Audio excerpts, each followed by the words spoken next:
Yes, I am boxing the frame. I'm about 3/4, 75, 73% done with it. So let me walk y'all through that process. The heat's got to kick on every time I try and make a video.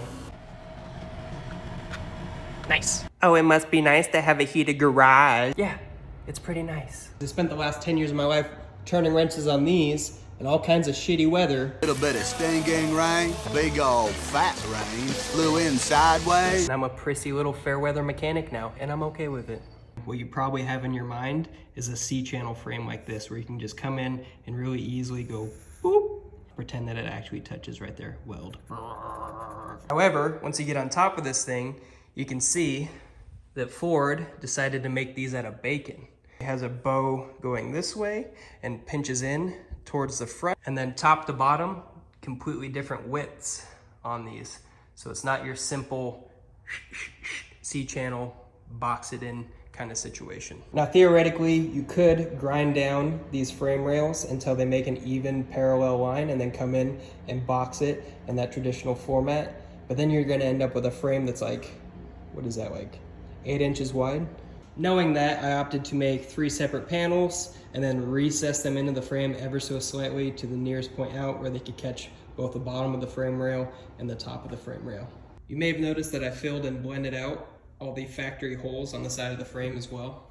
I made this little copper spoon for welding up some of those smaller holes. Mild steel weld won't stick to this copper, so you can buzz in that hole, bada bing, bada boom, take it off, she's flush.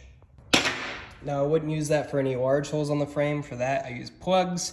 You can get these from pieces that you've cut out with a hole saw, as well as just round stock cut up to the right width.